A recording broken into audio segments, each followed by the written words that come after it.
감사합니다. 지난 5일 목요일에 출발해서요. 이제 9일 이제 새벽에, 월요일 새벽에 태국 저희가 선교지를 삼고 있는 퉁화창 지역, 그리고 저희가 부지를 이제 향후에 태국의 다음을 준비하기 위한 이제 부지를 매입한 메따끼행 지역을 돌아보고 왔습니다. 저를 비롯해서 또 장로님, 집사님 이렇게 네 분이 이제 팀을 이뤄서 정탐꾼의 마음을 가지고 갔고요. 현지에 우리가 파송한 반과렉 현진 선교사 부부, 이제 목회자 부부, 그리고 김장은 선교사님, 또 이제 오병이어 재단이라고 하는 법인, 이렇게 이제 3자가 함께 좀 논의도 하고 의논도 하면서 제가 이제 태국 땅 다는 할 수 없고 퉁화창 주라고 하는 그 주에 미교회 지역이 몇 군데인가 파악을 해보니까 20군데예요. 그래서 이제 외형적으로 우리가 처치 플랜팅, 교회를 앞으로 이제 한 20군데는 우리가 그 지역을 좀 담당했으면 좋겠다. 그러니까 내용으로는 다음 세대를 위해서 이제 교육과 문화와 복지 쪽으로 가야 되겠다, 이런 어떤 계획을 세웠습니다. 이에 대해서는 전부는 아니고 다음 주 이제 오후 찬양 예배, 열방과 민족을 향해서라는 주제를 가지고 우리가 함께 찬양하고 기도할 때 좀 설명을 드리고 함께 기도하는 시간을 가지도록 하겠습니다. 주일날만 뵙는 분들은 사실은 근 이제 보름 가까이 만에 뵙는데요. 참 보고 싶더라고요. 여러분들 어떤 시인지 모르지만 제가 이제 태국을 다녀와서 저희 애들, 모심 애들 둘한테 야, 아빠가 너희들 보고 싶었다, 너희들 어떠니 하니까 뭐라고 했을까요? 보고 싶었다고요? 남자들은 그렇지 않습니다. 1도 보고 싶지 않았다. 그런 얘기를 하더라고요. 이제 감정과 이런 정서의 차이는 있을지 모르지만 생명의 관계 가운데 우리는 이제 영원히 함께 가야 되는 가족이고 또 동반자입니다. 참 바쁘고 분주한 게 현대인의 삶이에요. 저도 저희 아내가 당신 이렇게 제대로 보는 날이 없다, 월요일 휴무 날도 제가 집에 안 있거든요. 부지런히 이제 함께 공부하고 기도하는 모임을 나가기 때문에 그런 얘기를 합니다. 근데 개인이든지 공동체든지 나라든지 수준이 있는 것 같아요, 수준이. 근데 그 수준을 평가하는 이제 지표는 여러 가지를 얘기합니다. 근데 그 가운데 하나가 이제 가다머를 비롯해서 요즘 아주 대학자들이 얘기하는 것은요, 자기 성찰의 능력이 있느냐 없느냐 하는 것으로 많은 경우에 얘기를 합니다. 자, 예를 들면 2차 대전을 일으켰던 나라들이 있어요. 대표적으로 주요한 나라는 이제 독일과 일본입니다. 근데 이 나라들이 종전 이후에 지금 나타내고 있는 태도는 전혀 다르거든요. 완전히 상반되거든요. 제가 이제 사진을 좀 준비했는데 한번 보시면, 이 사진은요, 인류가 존재하는 이상 제가 볼 때는 가장 거룩하고 숭고하고 아름다운 그림으로 남을 수 있는 사진인 것 같아요. 자, 이 사진이 누구시냐면요, 1970년 12월에 폴란드의 수도인 바르샤바에 어떤 한 남자가 거기에 나타나서 헌화를 마치고 그리고 이제 돌아서려다가 갑자기 무릎을 꿇는 장면이에요. 근데 이 남자가 누구냐? 바로 서독의 그 당시에 총리였던 빌리 브란트였습니다. 이 사람이 그렇게 무릎을 꿇음으로 말미암아 전 세계적인 엄청난 충격과 반향을 일으켰어요. 왜냐하면 그 위령탑이 서 있던 자리는 이제 그 당시에 이제 1943년도 2차 대전 그쯤이죠. 그때 이제 5만 한 6천 명 정도 되는 유대인들이 살던 그 게토, 이제 격리가 된 지역이었습니다. 그런데 나치에 반대하는 유대인들을 이제 독일이 어마어마하게 학살한 자리입니다. 학살한 자리예요. 자, 그런데 2차 대전을 일으켰던 이 전범 국가의 총리가 사과를 하는 건데 사과에 그치는 것이 아니라 무릎을 꿇었다. 이거 굉장히 어려운 일입니다. 굉장히 어려운 일이에요. 그래서 전 세계적인 반향을 일으켰죠. 자, 그리고 전쟁 후에는요, 조사를 해보니까 독일이 그 자기들의 잘못에 대한 피해자에 대한 배상을 얼마를 했느냐? 무려 100조 이상을 했어요. 100조 이상. 여러분 그거 아셨습니까, 여러분? 어마어마하죠. 자, 그리고 독일은 이 나치의 전범들에 대해서요, 집요하게 그 문제를 해결하려고 합니다. 그래서 예를 들면은 아우슈비츠 수용소에서 회계 장부를 관리한 사람, 그 사람을 끝까지 찾아내서 94세의 나이에 추포를 했어요. 그리고 몇 년형을 때렸느냐? 4년형을 때렸어요. 그러니까 얼마나 죄에 대해서 민감한지 몰라요. 자, 그러면 이런 천문학적인 배상액들, 그리고 성력이 없는 그런 어떤 처벌들, 이것으로 과연 그렇게 모자란 일일까요? 근데 이 독일은 그렇지 않습니다. 어느 정도냐 하면요, 중고등학교에 있는 역사 교과서에 아우슈비츠 수용소에 있었던 일을 아주 사실적으로 진실되게 기록합니다. 이 아우슈비츠의 사건을 사상 최대 인간 학살의 장소라고 명확하게 가르쳐요. 그리고 여러분도 자주 보셨겠지만 나치 문양이 있습니다. 하켄크로이츠라고 하는 이제 그런 십자가 문양을 변형한 것인데요, 이걸 사용하는 것을 금지를 해버렸습니다. 그리고 1995년도 헌법재판소에서는요, 나치 범죄를 부인하는 어떤 그런 말을 하거나 표현하면 이것은 형사법으로 처벌을 받도록 했어요. 대단하죠, 여러분? 자, 그 다음에 히틀러의 자서전이 있습니다. 나의 투쟁기라고 저도 읽은 적이 있습니다. 마이 캄프트라고 하는 그 책인데요, 독일에서는 이게 검서였어요. 70년간 검서로 지정이 돼 있다가 이제 저작권이 소멸이 되어서 출판이 가능한데 그냥 출판이 안 됩니다. 전문가들의 이 책에 대한 비판을 각주로 전부 다 달아서 출판하도록 그렇게 했어요. 자, 제가 뭘 말씀드리느냐. 자, 그 다음 장면이 이제 마지막 장면인데, 독일은 정말 꾸준하게 사과를 하고 있어요. 피해자들이 그것을 다 받아들일 때까지 사과를 합니다. 그러니 한 수장이 무릎 꿇은 때로부터 지금까지 그런 일들이 되니까 그 진심을 아는 거예요. 폴란드의 그 바르샤바에는 그래서 이 빌리 브란트 수상이 무릎 꿇었던 장면들을 바로 거기에 부조상으로 피해자들이 세워놓은 겁니다. 자, 그런데 일본은 어떨까? 자, 일본은 어떨까요, 여러분? 제가 더 이상 말씀 안 드릴게요. 더 이상 말씀 안 드리겠습니다. 자, 그런데 많은 전문가들이 왜 독일과 일본이 이렇게 아주 극명한 차이가 날까?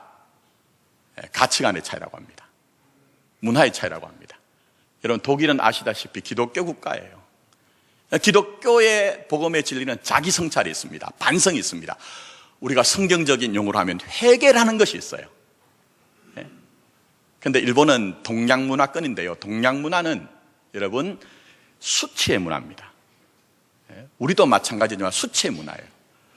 내가 수치만 안 당하면 된다는 거예요. 심지어는 눈 감고 아웅하더라도 내게 있는 수치에 눈 감아야 되는 것이 이 동양의 문화예요. 어떤 분은 제가 이런 얘기를 하면요, 일본 사람들 뭐 잘못을 하면요, 심지어는 자기 배를 어떻게 해요? 할복을 하던데요, 그렇게 얘기해요. 근데 그건 회개가 아닙니다, 여러분. 회개라는 것은요, 자기의 과오에 대한 인정과 거기에 대한 계속적인 책임이 바로 회개예요. 근데 그 배를 할복하는 것은요, 내가 더 이상 수치를 보기 싫다는 거예요. 내가 내 배를 가르고서라도 수치를 덮어버리겠다, 보지 않겠다는 아주 극단적인 표현이라는 거죠. 물론 제가 이걸 자세히 좀 설명을 드려야 여러분 이해가 되겠습니다만, 자, 그러면 보십시오. 정말 우리가 주님을 믿고 따른다고 하는데 우리의 신앙이 뭐냐 하는 거예요, 여러분. 우리 교회가 주님의 몸된 교회라고 우리는 늘 고백을 하는데, 진짜 우리 주님의 몸된 교회로서 우리 교회가 갖춰 나가야 되는 것 중에 정말 중요한 것이 무엇인가 하는 것입니다. 자, 오늘 본문의 말씀은 여호수아를 필두로 해가지고 이제 하나님의 은혜로 강성한 여리고성을 하나님의 은혜로 이제 무너뜨립니다. 감격에 벅찼겠죠. 그 다음에 등장하는 것이 이 여리고성과는 비교가 안 되는 아주 작은 아이성이라는 성이 등장합니다. 그래서 또 정탐꾼을 보냅니다. 정탐꾼을 보냈더니 그들이 현실적인 것을 보고합니다. 그 성은 여리고성과 비교할 수 없을 정도로 아주 작은 성이기 때문에 뭐 대군을 보낼 필요가 없을 것 같습니다. 한 3,000명 정도의 군사를 보내면 될 것 같습니다 해서 3,000명을 올려 보냈는데, 여러분 결과가 어떨까요? 그들이 기대하던 일이 일어나지 않습니다. 완전히 대패를 해버립니다. 그런데 중요한 것은 이것입니다. 그 문제가 생겼을 때에 분석하고 판단하는 것으로 멈추지 않습니다. 그들이 가장 먼저 한 것은 우리가 하나님 앞에 어떤 잘못이 있는가 하는 것들을 깨닫기 위해서 하나님의 법궤 앞으로 여호수아 장로들이 나가서 하나님 앞에 기도를 합니다. 간구를 합니다, 여러분. 교회가 뭘까요? 성도가 뭘까요? 그 가운데 하나는 우리가 생각하는 방식이나 택하는, 결정하는 어떤 방식이 다르다는 거예요. 그래서 우리가 우리 삶이 정말 주님이 그려내시는 그 신앙의 내용으로 우리 교회가 주님의 몸된 교회가 되기 위해서는 이 모습이 우리에게 있어야 된다는 거예요. 이 모습이 분명히 갖추어져야 된다는 거예요. 그렇게 하나님 앞에 묻자 하나님이 말씀하십니다. 너희들 가운데 내게 바쳐진 것을 숨겨놓은 자가 있다. 이 문제를 해결하기 전에는 내가 너희들과 함께 하지 않을 것이다. 만약 너희들이 이 문제를 해결하지 않으면 나는 너희들을 떠날 것이라 말씀합니다. 그래서 여호수아가 온 백성들로 정결하게 하고 이제 제비를 뽑습니다. 지파별로, 그 다음에 족속별로, 그 다음에 가문별로, 그 다음에 이제 가족, 이렇게 이제 찾아냅니다. 이 제비를 뽑는데 먼저는 유다 지파가 나옵니다. 그 다음에 유다 지파들 가운데서 이제 세라 족속이 나옵니다. 또 세라 족속 가운데서 삽디의 가족이 나옵니다. 그 삽디의 가족 가운데서 아간이라는 사람이 제비가 뽑혀 나옵니다. 그렇게 끌려 나오고서야 이 아간이 자기의 죄를 자인하고 여호수아는 그것을 물정을 확보하고 난 후에 오늘 말씀 보니까, 물론 이 말씀을 신약으로 해석해야 되지만 오늘 그 정도까지 시간 안 되는 것 같아요. 어쨌든 여기에 보시면 이 아골 골짜기로 이 아간과 그의 가족과 그의 집안의 모든 물건과 훔친 것들을 다 가지고 나가서 돌로 치고 그 불을 태웠다. 그리고 그 골짜기를 뭐라고 하죠? 아골 골짜기다. 그렇게 이제 하는 것이 사건의 내용입니다. 자, 그럼 이 본문의 사건을 통해 우리 공동체 주님이 무엇을 말씀하십니까? 먼저 하나님에 대한 것입니다. 하나님은 죄에 대해서 진노하시고 악을 심판하는 하나님이라는 것을 알라고 말씀하세요. 좀 다르게 표현하면 하나님은 하나님의 거룩을 이루어가신 하나님인 것을 알고 믿으라고 말씀하고 계신 거예요. 여러분 오늘날 영적 기상도가 어떻습니까?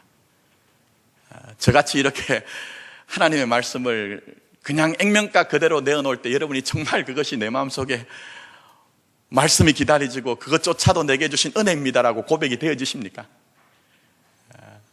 제가 사실은 귀국을 하고 난 후에 이거 의도를 가지고 한 게 아니라 성경 말씀 순서대로 말씀을 정했는데 굉장히 부담이 됐어요.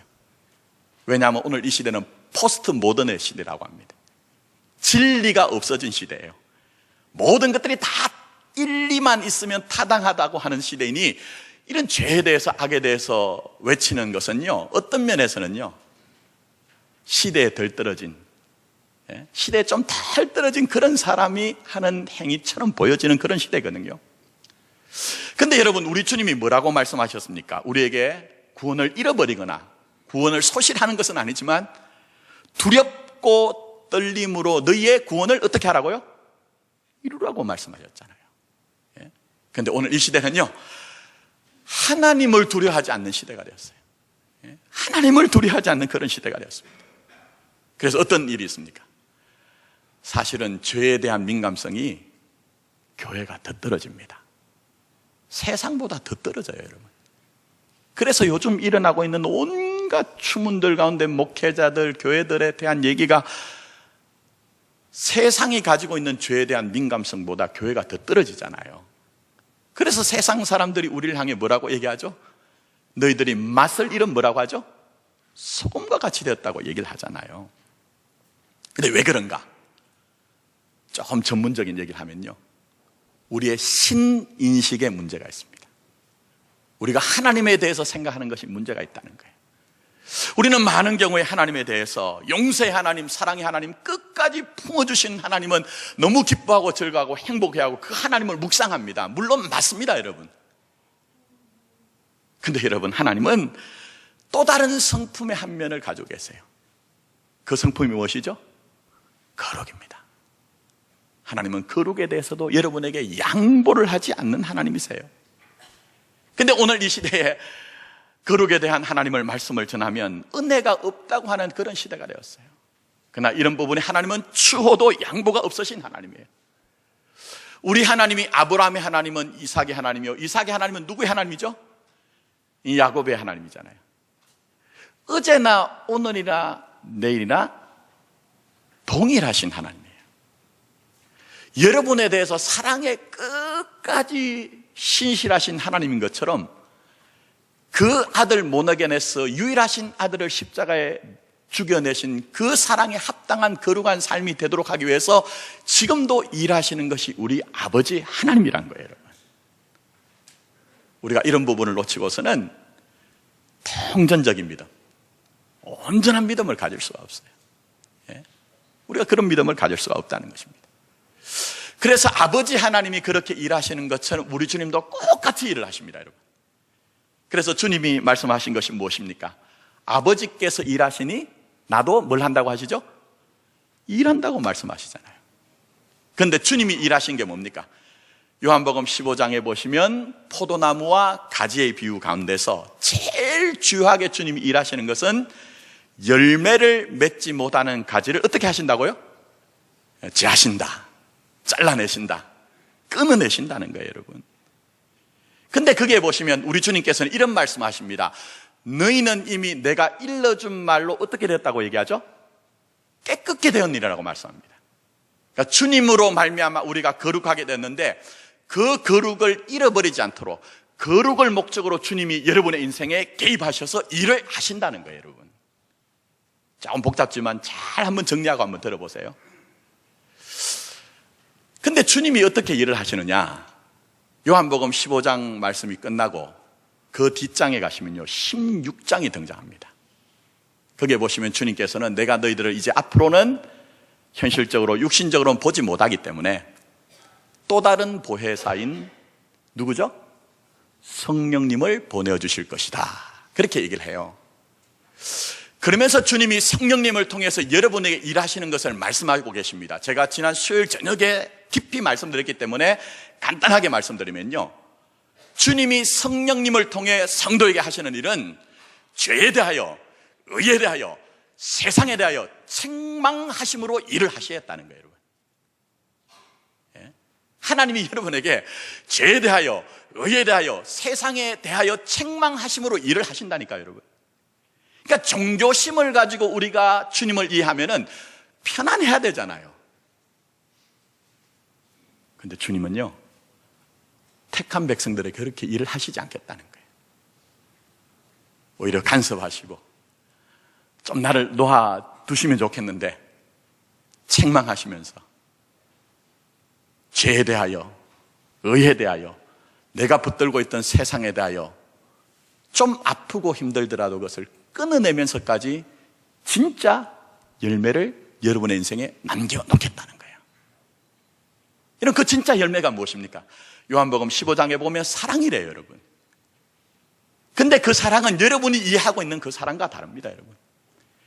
그저 우리가 모든 것들을 무골호인처럼 다 용납하면서 죄조차도 은혜로 이해하고 다 수용하는 것이 아니고 그 아들 예수를 내어주신 그 아버지의 하나님의 사랑에 합당할 수 있도록 영광되고 거룩한 그 사랑에 맞도록 그렇게 여러분의 인생을 만들어 가신다고 말씀하고 계시는 거예요.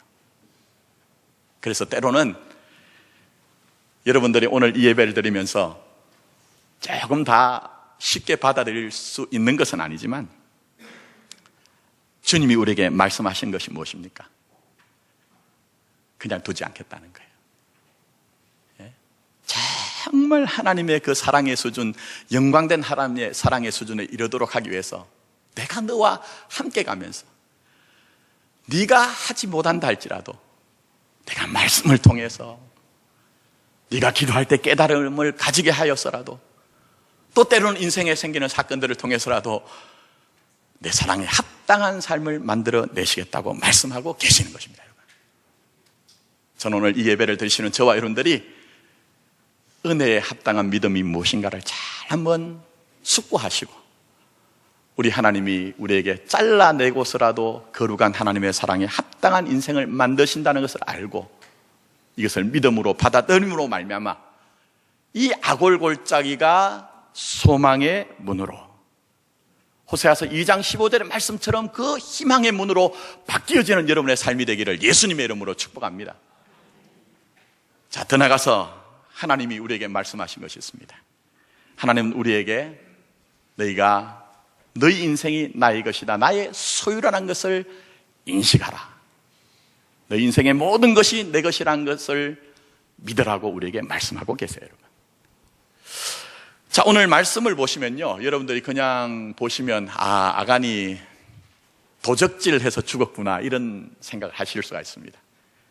그런데 하나님이 죄를 보시는 방식은 그런 방식이 아닙니다. 물론 탐욕으로 말미암아 도적질한 것도 죄예요. 그런데 여러분, 도적질에 대한 것은요, 출애굽기 22장을 보면 예를 들면요, 그게 뭐라고 죄를 다루냐 하면요, 만약 어떤 사람이 소나 양을 도둑질하거나 그것을 판 경우에 소는 5배를 배상하도록 되어 있습니다. 자, 그러면 양은 몇 배를 배상할까요? 양은 4배입니다. 4배를 배상하도록 했어요. 그러니까 도적질의 문제는 배상의 문제이지 사람을 사형에 처할 문제가 아니거든요.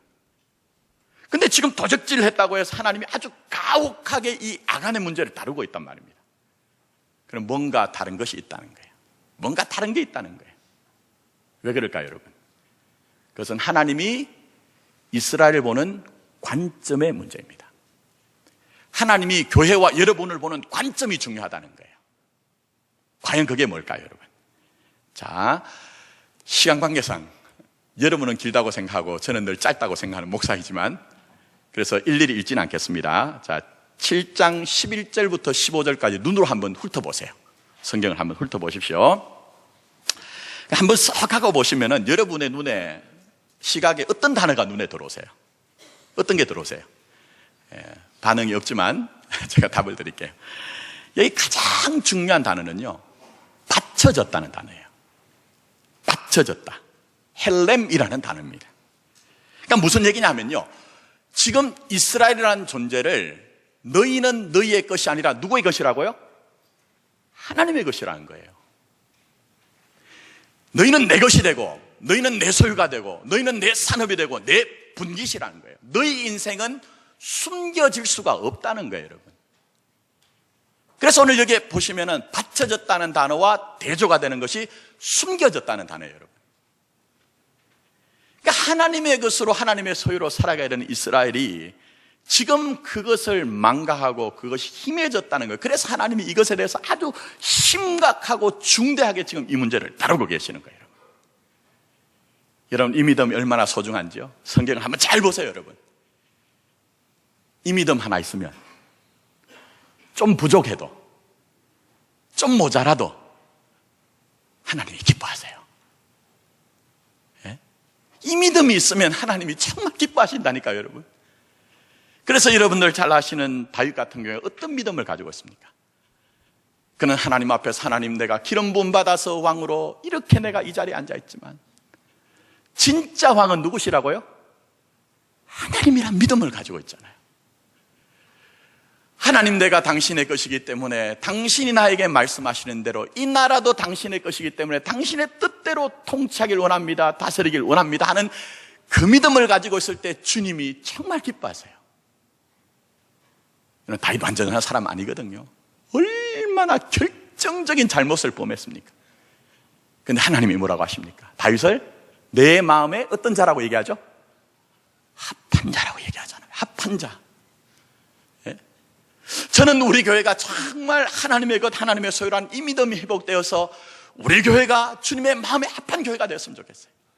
오늘 예배드린 여러분들이 다른 것들이 다 물론 중요하겠지만 정말 여러분의 속사람 속에 주님, 내 인생 주님의 것입니다, 주님의 소유입니다는 이 믿음이 회복되어서 주님이 보실 때에 내 마음에 합한 인생이구나 하는 주님의 칭찬이 있었으면 좋겠다는 것입니다. 그런데 이 믿음이 희미해지자 어떤 일이 생깁니까? 나중에 솔로몬이 죽고 난 이후에 나라가 나뉘어집니다. 북쪽 이스라엘은 아수르의 멸망을 당하고 남쪽 유다는 바벨론에서 패망을 당합니다. 그러므로 하나님의 소유, 하나님의 것이란 것은요, 단순히 윤리의 문제가 아니라는 거예요.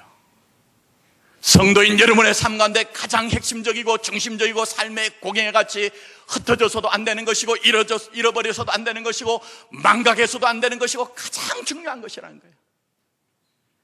교회가 아무리 수천 명, 수만 명이 모이고 다양한 일을 한다 할지라도 만약 그 교회가 우리 교회가 하나님의 소유, 하나님의 것이란 그 믿음을 잃어버리면 하나님은 그 교회가 하는 모든 일들을 허사를 경영하는 일이라고 주님이 판정을 하시는 것입니다. 그러나 우리 인생이 손바닥 넓을 만큼 되지 않고 우리 교회가 뭐 이 모양 저 모양의 여러 가지 일들이 있기도 하고 많은 일을 하지 못한다 할지라도 우리의 심중에 우리의 영혼에 주님 우리는 당신의 것입니다, 주님의 소유입니다 하는 믿음이 있으면 주님이 기뻐하는 교회, 주님이 기뻐하는 여러분의 인생이 된다는 것입니다. 저는 이 믿음 회복했으면 좋겠어요. 이 믿음을 회복했으면 좋겠다는 것입니다.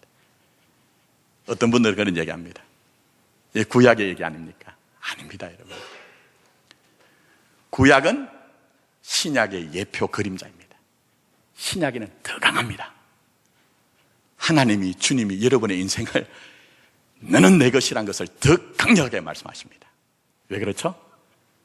하나님이 그 아들을 십자가에 내어주신 그 피의 사랑으로 여러분을 값주고 사셨대요, 여러분.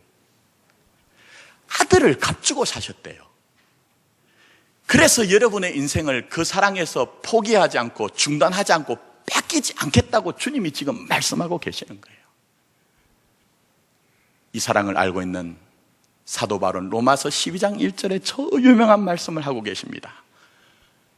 그러므로 형제들아, 내가 하나님의 모든 자비하심으로 너희를 권하노니 너희 몸을 하나님이 기뻐하시는 거룩한 산 제물로 드리라. 이는 너희의 드릴 영적 예배니라 말씀하고 있는 거예요. 이 문제 해결해야 됩니다.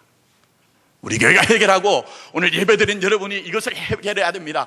그저 내 인생을, 내 꿈을 쫓아서, 내 희망을 쫓아서 살아간다고 그렇게 생각하지 말자는 거예요. 내 자녀들, 내가 경영하고 있는 직장, 산업, 이거 그냥 내 것으로 그냥 산다고 생각하지 말고 주님과의 관계 속에서 주님의 소유된 자로 내가 주님 것으로 살고 싶다는 그 청지기 의식을 가지자는 거예요, 여러분. 그때 어떤 일이 있을까요? 바로 아골골짜기가 뭐로 바뀐다고요? 소망의 문으로 바뀌어지기 시작하는 것입니다. 저는 이 믿음을 회복하는 여러분이 되고 교회가 되기를 예수님의 이름으로 축복합니다. 마지막으로 결론을 지으면서 영상을 하나 볼게요. 제가 보니까 TVN에 어쩌다 어른, 우리 다 어쩌다 어른 됐잖아요. 어른으로 갖춰가자고 해서 여러 좋은 강사들이 나오는데 손경희 씨라는 분이 나와서 강연하는 게 한 4분짜리가 있습니다. 오늘 이 말씀 내용에 너무 많은 것을 담고 있어서 나중에 제가 이 영상을 가지고 설교를 좀 하고 싶은데 한번 보도록 하겠습니다. 예, 부탁드립니다. 자, 뭐 다 얘기 드리긴 그렇지만 이 안에는 굉장한 풍성한 복음의 내용들이 담겨져 있습니다. 사과는, 회개는 주는 것이 아니라 뭐라고요? 받는 것이다. 이스라엘 공동체는 하나님이 받으실 때까지 회개했어요. 그럴 때 새로운 출발이 되는 거예요. 선생님이 억지로 시켜서 한 건 사과 아니래요. 아가는 여러분 보시면 마지막엔 인정해요. 억지로 한 거예요. 자발적으로 한 거, 자원한 것만이 진짜 회개요, 성찰이라고 얘기를 해요. 근데 이 말씀에 역설이 있습니다. 마지막 절 말씀 한번 보십시오. 그러므로 그곳 이름을 오늘까지 아골골짜기라 부르더라. 아골의 뜻은 괴로움, 근심이란 뜻이에요. 괴롭고 근심이 되지만 이거 정당하게 지나가야지만 가나안 땅 들어갈 수가 있는 거예요. 십자가 없이 부활이 없는 것처럼 우리가 죄에 대한 그 아픔과 고통과 중심의 통함이 없이는 진짜 하나님 앞에서 은혜를 누릴 수가 없는 거예요. 저는 우리 교회 또 여러분의 삶 가운데 혹시라도 지금 해결해야 되는 것이 있다면 아골골짜기가 같을지라도 그거 해결함으로 말미암아 한 걸음 한 걸음 뚜벅뚜벅 여전히 지금은 은혜 받을 만한 때요, 구원 받을 만한 때란 주님의 음성이 들려지고 새로운 공동체, 새로운 삶을 살아가시는 저와 여러분 되기를 예수님의 이름으로 축복합니다. 기도드리겠습니다.